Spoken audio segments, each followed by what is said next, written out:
इस समय इस विषय पर मैं यह कहना चाहता हूं कि प्रांतीय संविधान ऐसा हो कि प्रांतों को हस्तांतरित किए गए विषयों के संबंध में केंद्र सरकार के हस्तक्षेप के बिना वह स्वतंत्र रूप से कार्य कर सके। संविधान ऐसा हो कि प्रशासन में अथवा कानून बनाने में केंद्र सरकार के निरंतर हस्तक्षेप का कोई अवसर न आए। कानून और व्यवस्था एवं अल्पसंख्यकों के सुरक्षा उपायों के प्रश्न के बारे में मैं कह चुका हूं कि इस विषय को हस्तांतरित कर दिया जाए। इस संबंध में मेरा सुझाव है कि आपात स्थिति के दौरान जब कानून और व्यवस्था खतरे में हो तो गवर्नर को पुलिस अधिकारियों की तैनाती और स्थानांतरण के संबंध में मंत्रिमंडल की सलाह से अन्यथा अंतिम आदेश देने का अधिकार होना चाहिए। मेरे विचार से यह बहुत जरूरी है। माननीय कावसजी जहांगीर केवल आपात स्थिति के दौरान। डॉक्टर अंबेडकर हाँ, किंतु दूसरे मामलों में नहीं। श्रीपाल क्या सामान्य काल में नहीं? डॉक्टर अंबेडकर सामान्य काल में नहीं, जब कोई दंगा होता है। ऐसी आपात स्थिति में गवर्नर जैसा निष्पक्ष अधिकारी मंत्रिमंडल में क्या हो रहा है उससे विचलित हुए बिना यह सुनिश्चित कर सकता है कि दंगे के दौरान किसी संप्रदाय विशेष की सुविधा के लिए लोगों का एक स्थान से दूसरे पर स्थानांतरण न किया जाए। मेरे विचार से इससे गवर्नर को कानून और व्यवस्था की स्थिति को सामान्य बनाने के लिए पर्याप्त अधिकार मिल जाएंगे। अल्पसंख्यकों के संबंध में कुछ वक्ताओं का सुझाव था कि द्वितीय सदन से अल्पसंख्यकों को संरक्षण मिल सकेगा और मेरे मित्र श्री बुड ने कहा है कि द्वितीय सदन के संदर्भ में दलित वर्गों की स्थिति पर मैंने पूरी तरह विचार नहीं किया है। मैं इस संबंध में अपने मित्र को विश्वास दिलाना चाहता हूं कि मैंने इस विषय पर गंभीरता से विचार किया है और मैं अपने मित्र श्री पाल से पूर्णतः सहमत हूं कि द्वितीय सदन अल्पसंख्यकों को संरक्षण प्रदान करने के स्थान पर उनके लिए अवरोधक सिद्ध होगा।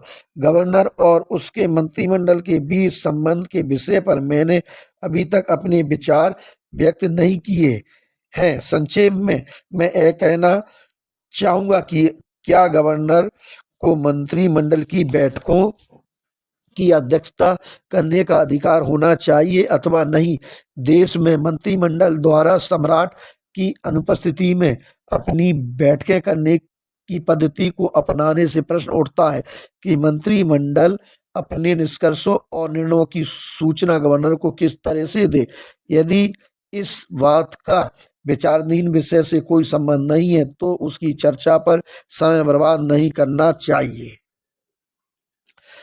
अध्यक्ष, हमने सामान्यतया समूचे प्रश्न पर चर्चा की है, इसलिए यदि आप इस पर अपनी बात जारी रखना चाहते हैं तो मुझे कोई आपत्ति नहीं है। डॉक्टर अंबेडकर इस संबंध में मैं एक बात कहना चाहता हूं। साइमन कमीशन का सुझाव था कि आईसीएस अधिकारी के स्तर का एक मंत्रिमंडल सचिव नियुक्त किया जाए जो गवर्नर के लिए मंत्रिमंडल के संपर्क अधिकारी के रूप में कार्य करे। यह सुझाव देते हुए कमीशन ने कहा था कि इस देश में इस तरह का प्रचलन है, अर्थात मंत्रिमंडल का हमेशा एक सचिव होता है। मैं यह निवेदन करना चाहता हूं कि यह कहना एक बात है कि मंत्रिमंडल का एक सचिव होना चाहिए, किंतु यह कहना बिल्कुल भिन्न बात है कि इस सचिव की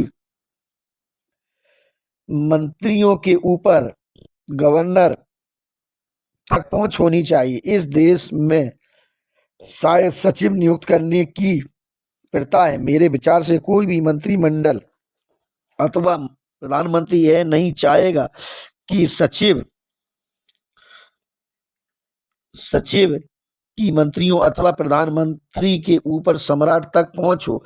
इसे सहन नहीं किया जाएगा। हमें विदित है कि इस देश में मंत्रिमंडल के इतिहास में आरंभ से लेकर अब तक इस बात पर जोर दिया जाता रहा है कि मंत्रियों जैसे लोगों की सम्राट के समीप पहुंच हो सकती है और हम जानते हैं कि यह बात यहाँ तक चली गई है कि सदन में साम्राज्ञी से भेंट योग्य महिलाएं भी प्रधानमंत्री और उसके मंत्रिमंडल द्वारा नामांकित की जाती हैं। अतः जो सुझाव दिया गया है वह संभव प्रतीत नहीं होता है। सामूहिक उत्तरदायित्व के सिद्धांत के आधार पर कार्य करने वाला कोई भी मंत्रिमंडल इस बात के लिए राजी नहीं होगा कि सचिव को इस तरह संबद्ध किया जाए। दूसरी ओर यदि गवर्नर को मंत्रिमंडल की नीतिगत विषयों पर चर्चा के लिए बैठकों की अध्यक्षता का अधिकार दिया जाता है तो वह भी व्यावहारिक नहीं लगता, क्योंकि चाहे मंत्रिमंडल को गवर्नर को अपने निर्णयों से अवगत कराना अनिवार्य होगा, किंतु मंत्रिमंडल उसे उन कारणों को नहीं बताएगा जिनके आधार पर उसने वे निर्णय लिए होंगे। ऐसे निर्णय विशिष्ट अथवा नाजुक हो सकते हैं और मंत्रिमंडल गवर्नर को कभी नहीं बताना चाहेगा कि किसी निर्णय विशेष के कारण क्या है। इसका कारण यह है कि गवर्नर को मंत्रिमंडल को बर्खास्त करने के अनन्य अधिकार प्राप्त है और हो सकता है कि वह मंत्रिमंडल की सदन को भंग करने की सलाह से सहमत ना हो, चूंकि इसका प्रावधान संविधान में कर दिया गया है। इस मामले को अनुदेशों पर छोड़ दिया जाए, जिसका अर्थ यह है कि यदि गवर्नर चाहे तो वह बैठकों की अध्यक्षता कर सकता है, किंतु इसे अनिवार्य नहीं बनाया जाना चाहिए। दूसरी ओर मंत्रिमंडल के लिए अपनी बैठक में की गई सिफारिशों से गवर्नर को अवगत कराना अनिवार्य हो। इस विषय पर मैं बस यही कहना चाहता हूँ। डॉक्टर अंबेडकर, मुझे कहना है कि द्वितीय सदन की स्थापना पहले नहीं की जानी चाहिए और तत्पश्चात अपेक्षित बहुमत से संवैधानिक संकल्प पारित कर उसका समापन किया जा सकता है। हम ये सुझाव देना चाहते हैं कि यदि कुछ प्रांतों में इस विषय को स्वविवेक पर छोड़ दिया जाता है तो द्वितीय सदन की स्थापना के लिए प्रांतीय विधान मंडल में इस आशय का संकल्प पारित किया जाए कि वे द्वितीय सदन की स्थापना करना चाहते हैं, तभी द्वितीय सदन की स्थापना की जाए। इसे किसी प्रांतीय विधानमंडल पर संवैधानिक रूप से थोपा नहीं जाना चाहिए। पांचवी बैठक 15 दिसंबर 1930। डॉक्टर अंबेडकर महोदय, नोबल मार्क्विस द्वारा प्रस्तुत संशोधन पर मैं एक या दो टिप्पणियां करना चाहता हूं। मैं आरंभ में ही यह कह देना चाहता हूं कि उन्होंने उसमें बड़ी तर्कसंगत बात कही है। इस प्रतिवेदन में हम यह व्यवस्था कर रहे हैं कि विधान परिषद में कुछ हितों और अल्पसंख्यकों को नामांकन द्वारा प्रतिनिधित्व प्रदान किया जाए। इसके साथ इस प्रतिवेदन में हम यह भी व्यवस्था कर रहे हैं कि गवर्नर का यह दायित्व होगा कि वह अपने मंत्रिमंडल में सभी वर्गों और सभी अल्पसंख्यक वर्गों के प्रतिनिधित्व दिलाने का प्रयास करें। महोदय, जब तक आप इस मंत्रिमंडल में इसकी व्यवस्था नहीं करते, गवर्नर को भी नामांकन द्वारा कुछ विशेष हितों का प्रतिनिधित्व करने वाले सदस्यों को शामिल करने का अधिकार होगा। मेरे विचार से यह एक अत्यंत असंगत स्थिति होगी। इस प्रतिवेदन में या तो यह व्यवस्था की जाए कि विधान परिषद के लिए कोई नामांकन नहीं किया जाएगा और सभी वर्गों को चुनाव द्वारा अवसर दिया जाएगा, अथवा यदि नामांकन की व्यवस्था की जाती है तो नामांकित सदस्य को यदि उसके साथी सामूहिक उत्तरदायित्व के सिद्धांत के आधार पर उसके साथ कार्य करने के लिए तैयार हो, मंत्रिमंडल में शामिल होने का अधिकार होना चाहिए। महोदय, इस ओर बैठे मेरे मित्रों का कहना है कि यदि हम इस सिद्धांत को स्वीकार करते हैं कि एक नामांकित सदस्य मंत्रिमंडल का सदस्य हो सकेगा अथवा उस पर मंत्रिमंडल का सदस्य होने का प्रतिबंध नहीं, तो यह बात उत्तरदायित्व के सिद्धांत की प्रतिकूल होगी। मैं वास्तव में स्थिति को समझ नहीं सका हूँ। जो सज्जन इसे जिम्मेदारी के सिद्धांत के प्रतिकूल मान रहे हैं, वे नामांकित सदस्य के वोट लेने को तो तैयार है। मैं इस प्रतिवेदन को उसके वर्तमान रूप में ले रहा हूँ। मैं नहीं जानता कि भविष्य में क्या संशोधन किए जाएंगे। यदि प्रतिवेदन को वर्तमान रूप में स्वीकृत कर लिया जाता है कि विधान परिषद में कतिपय सदस्यों को नामांकित किया जाएगा, तो क्या ये सज्जन व्यक्ति यह कहना चाहते हैं कि उनके वोट अवैध होंगे? यदि सदन के निर्वाचित भाग से बने मंत्रिमंडल के सदस्य विधान परिषद के नामांकित सदस्यों के वोटों को वैध इस्तेमाल कर सकते हैं? यदि इन सदस्यों के वोट सरकार की नीति का आधार बन सकते हैं, तो नामांकित सदस्य मंत्रिमंडल का सदस्य क्यों नहीं हो सकता? मुझे यह बात बिल्कुल समझ नहीं आई। यदि उनके वोटों से लाभ उठाया जा सकता है तो उन्हें मंत्रिमंडल में शामिल करने पर क्या आपत्ति है? इसलिए नोबल मार्क्स की बात बिल्कुल तर्कसंगत है। अतः हमें या तो नोबल मार्क्स द्वारा पेश किए गए संशोधन में की गई व्यवस्था को स्वीकार करना होगा, अथवा हमें दूसरे प्रस्ताव को स्वीकार करना होगा जिसके बारे में मेरे मित्र कह रहे हैं कि वे उसे बाद में प्रस्तुत करेंगे कि विधान परिषद में किसी प्रकार के प्रतिनिधित्व का तत्व शामिल न किया जाए। मेरा निजी विचार यह है कि विधान परिषद को एक निर्वाचित निकाय बनाया जाए जिसमें किसी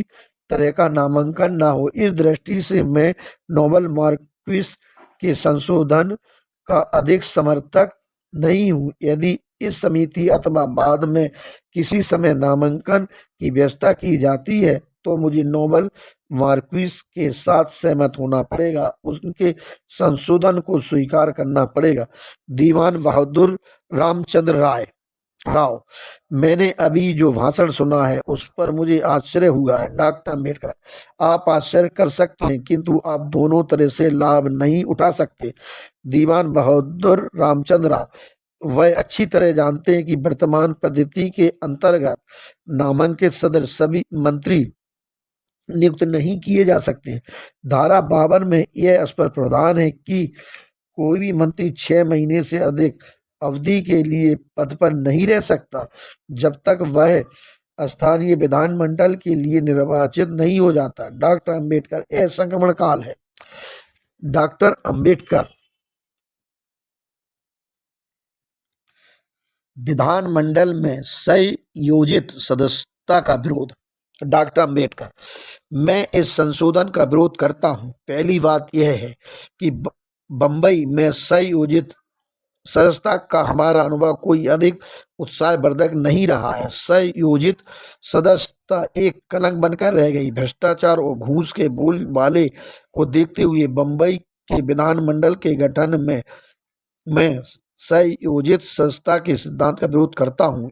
एक आपत्ति यह भी है, यदि विभिन्न संप्रदाय चुनाव में निर्वाचित नहीं हो पाते तो संप्रदाय विशेष के प्रभाव से मुक्त वास्तविक प्रतिनिधित्व के लिए संयोजित सदस्यता के सिद्धांत से कोई लाभ नहीं होगा, क्योंकि संभव है कि संयोजित सदस्यता के समय केवल उन्हीं को संयोजित किया जाए जो बहुसंख्यकों के हाथ का खिलौना बनना चाहे। मेरे विचार से यह स्थिति बिल्कुल भी प्रतिनिधित्व न मिलने से भी बदतर होगी और इस आधार पर मैं इसका विरोध करता हूं। महोदय, मेरा निवेदन है कि इस उपसमिति को यह सिफारिश करनी चाहिए प्रांतीय विधानमंडलों को का संविधान ऐसा हो कि उसमें नामांकन का प्रावधान न किया जाए। दीवान बहादुर रामचंद्र राव, यह बेहतर रहेगा। डॉक्टर अम्बेडकर, इस विषय पर यह मेरा विचार है। मैं निश्चय ही संयोजित सदस्यता का विरोधी हूँ। दीवान बहादुर रामचंद्र राव, मैं सहमत हूं कि इस प्रतिवेदन में कुछ इस तरह की सिफारिश की जाए कि विधानमंडल के सभी सदस्य निर्वाचित होने चाहिए और जब तक उपसमिति की ओर से इस तरह का संकेत नहीं दिया जाता नामांकन तत्व हमेशा बना रहेगा। हालांकि हम सब सदस्यों की यही इच्छा है कि नामांकन का चलन समाप्त होना चाहिए। इस संबंध में प्रतिवेदन में सिफारिश की जाए। मुझे इस बारे में कोई संदेह नहीं है कि हम सब नामांकन की बुराइयों से परिचित हैं और हम चाहते हैं कि इसे शीघ्रता शीघ्र समाप्त किया जाए। इन परिस्थितियों में मैं इस संशोधन का समर्थन नहीं करूंगा और अपने मित्र डॉक्टर अम्बेडकर के प्रस्ताव का समर्थन करूंगा। अध्यक्ष, प्रस्ताव क्या था? मेरे समक्ष प्रस्ताव का पाठ नहीं है। डॉक्टर अंबेडकर, हम यह कहेंगे कि उप समिति की यह राय कि इसके पश्चात प्रांतों में विधान परिषदों की